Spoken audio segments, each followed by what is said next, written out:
3 airbags, 2 keys, only 37,000 miles on the clock, Cat N, and I only paid £3,500.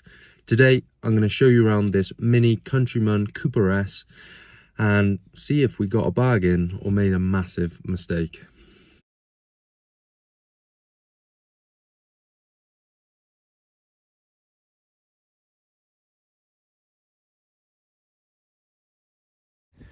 Right, and here she is, the 2017 Mini Countryman Cooper S. I'm used to saying Mini Cooper S or Mini John Cooper Works, but this is the first time I've picked up a Countryman, and I'm glad it's the S, because it's got the nicer sort of spec on it, and the wheels and the bumpers and yeah, it's a lovely spec, and I'll show you around it now. So front end damage. So we got some scratching here which should polish out, and then I believe this is the damage, this grille here, and I will pop the bonnet and I will show you the underneath, the rad pack, the panels underneath, but as you can see it hasn't been doctored up, and the rads look pretty straight, and all I can see is just this grille down here is a little unhappy, just needs clipping back together, but you can see the intercooler behind there is completely straight, not had a knock, no shiny bits, no one wanted shiny bits anyway. Bumper will have to come off because I will want to repair this and make sure everything is solid behind there. I've just been checking for panel gaps just to make sure we're actually in the clear, and as you can see, look around the headlights, look around the grille, the arches. I think I've gotten really lucky with this, unless there's a head gasket timing chain issue that I've gotten unlucky on. Of course, I'll be doing my mechanical checks in a minute. The rest of the car is honestly in really good shape. We're missing the A here on the all four. Looks like we're about to lose the L as well. Oh, they're a bit loose anyway, so might have to order a set of them. But looking down the body of the car, we haven't got any unwanted dents. Of course, it's a bit wet. The weather's awful here in the UK at the moment, but it looks pretty nice. Oh, I just saw a little dent here, just a little ding, but £3,500. She's actually in great shape. It's probably one of the better cars that I bought from Copart. Main issue is those airbags, guys, and I can't quite believe that 3 airbags and a seat pre-tensioner has gone off due to just that slight bit of damage on the front bumper. So I'm not 100% sure on why they've gone off. I'm not sure if there's been a malfunction, possibly. It's the only thing I can think of. But yeah, just looking down the rest of the car. The wheels are lovely. They're 2-piece, I believe. Yeah, just give you a quick look. Got the black roof, a little bit of a spoiler there, tinted slightly on the rear glass, Cooper S badges, 17 plate down there, got lovely big Countryman on the back there with a big mini badges, the boot handle. Really cool car, I think. And it's got is it twin exhaust? Yeah, it's twin exhaust, which it's a lovely looking car from the back and the front, I think. If you're into minis, this is definitely like the family mini, and yeah, I'm a big fan of it, to be honest. So like I mentioned, 2 keys. We've also got the service book here and the logbook under there. Now, you can't ask for any more from a car you pick up from auction. Those are the main 3: the spare key, the service book and the logbook. You don't get that very often, and I'm very lucky with this car, especially with the price I got it for. Now, let's talk about the interior damage. I have dealt with interior damage before. I once did a 2015 Vauxhall Corsa. Had to replace the dash, had to replace the airbag on the steering wheel, and I also had to replace the seat belt, because there's an explosive in the seat belt as well. But I've never done a curtain sort of airbag, and I believe, and I hope, I can just remove these main sort of plastic handles and the trims for the A, B and C pillars, and hopefully just be able to get a good view of the bolts, possibly this as well. And it won't require me to take the entire thing down. I'm hoping to be able to steam these creases out, possibly. I've seen videos. So this is my main concern, if you like. The dashboard, it's gonna take me a couple of hours to get in and put back in, get out and put back in. Of course, it's gonna be a lot of T20s and a lot of trying to find where the T20s are. This I'm not worried about at all. This should be a hole underneath here. I can pop this straight out. That'll be the first thing I do, and replace it for a new airbag. It being a 37,000 mile car, it is a bit dirty, it's a bit used, of course, but what I like about this car is you can see that the leather is still matte, like it's not been used. Like many cars I buy, it still feels like sort of like a new Mini, which is really nice, and it won't take much to get it up to a sellable state. So yeah, really happy with this interior. I would like to mention though, I have been looking at prices for these airbags, and they add up, and depending on the ones I get, it could make or break this build, and I'm yet to find out any other niggly bits that might possibly be wrong with this car.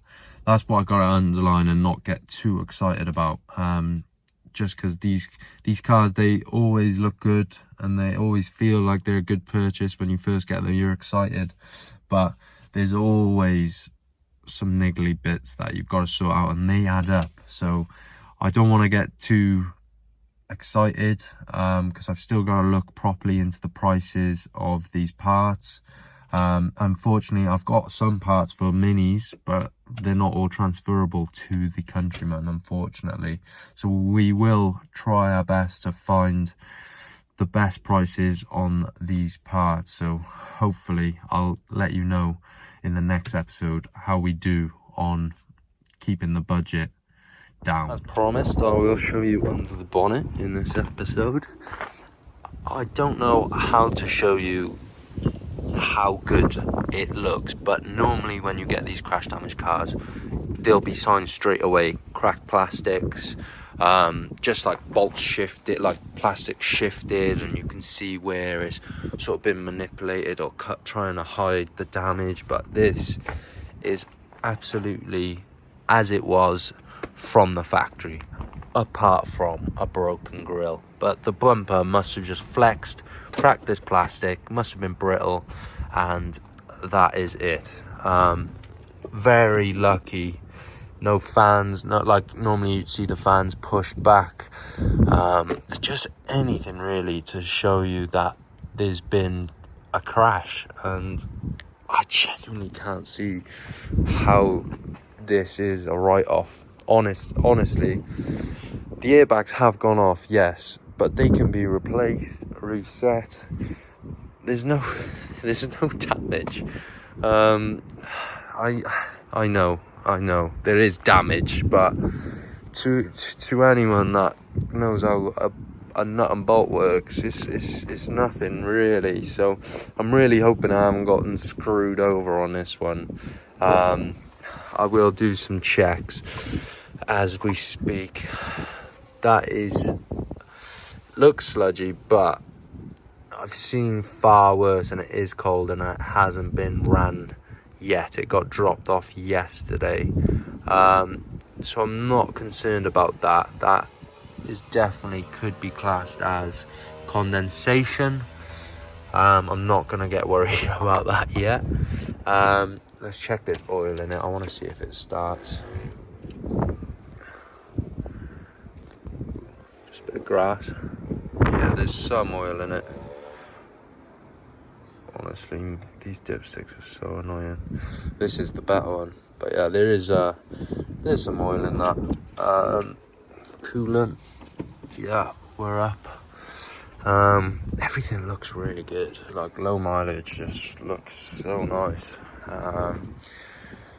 So yeah, let's give it a start, I guess. Right, so normally when your airbags go off, in most cars, there's a pyro fuse. There's a pyro fuse, and that stops power going to the starter motor, and prevents you from sort of it protects the engine, it protects you.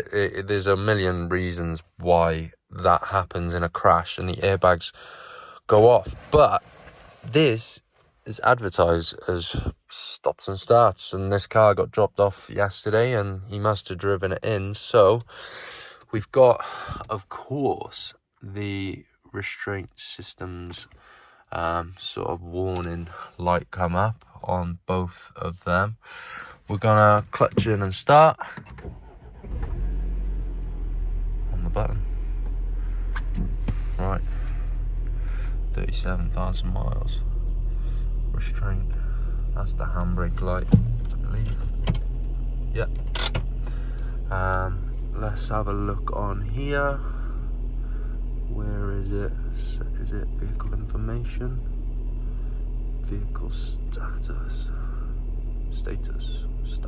What do you say? Leave it in the comments. Check control. Increased battery discharge. That's normal. It's sat on a auction lot forever. Restraint system's faulty. That is it. That's quite crazy. That is very, very little. I will plug in the OBD, but that'll be for the next video. It's been serviced recently as well. Yeah, very happy, and half a tank of fuel. Can't argue with that. Cannot argue. It's a bit tippity-tappity, but it hasn't been ran in a while, so I'll give it the benefit of the doubt right now. We will need to take it for a test drive once we're all sorted. But right now, this sounds pretty good. The fans have kicked on straight away though, which isn't normal. So we will have to have a look into that, unless the AC is on, but I don't think the heating's on whatsoever. Maybe I'll have to turn it off.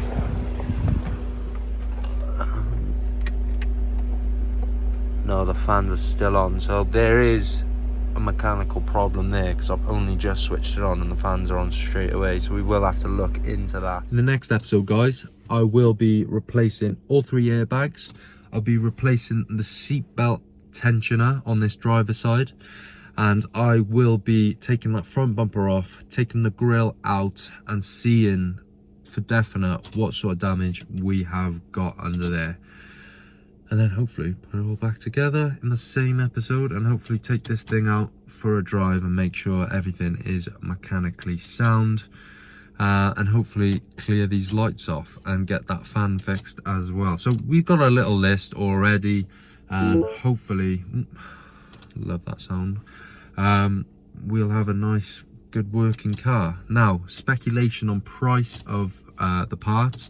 Without the grill was about £105, £110 just for a grill. It's a tiny grill as well, so hopefully I can get a repair on that, because those little things like that really do eat into the sort of the profit on the other end. I think I've got a price for a dashboard. It was just under £200. I've got a price on a steering wheel, that was £40. That's the whole steering wheel with the airbag. So what I'll do, I'll probably just replace the airbag, because the steering wheel is 37,000 miles on the steering wheel, and this car that they're breaking it off is like 100k. So I imagine this 37k steering wheel is going to be in a nicer, more presentable state, basically. And then we'll be replacing the airbag on the curtain airbag, and hopefully massaging out those creases, like I said. So that, sorry, I forgot to tell you the price of that. I think I can get one for about £40 once again. So I think I want to speculate £400, that's everything, MOTs, everything, to repair this car. That's washing, valeting, everything to get a car sold. So I think we're gonna try and get this car all done, all singing, all dancing, for £4,000 total. Now that would leave me hopefully with around about £1,000 to £1,500 I really would like in profit. So we'll see. We just got to keep that budget down. I don't know what the market's like on Countryman's. It's a family car. We will definitely see it, and I will definitely let you all know what I managed to get for the car. But yeah, look forward to the next episode that will be coming the week after this one is dropped. Happy New Year to everyone, all my subscribers, and anyone that's just joined and watching. Thank you all for watching last year. That's a massive thing. You've all helped me a lot to get where I am today. So thank you, and I'll catch you all in the next one, guys. Peace.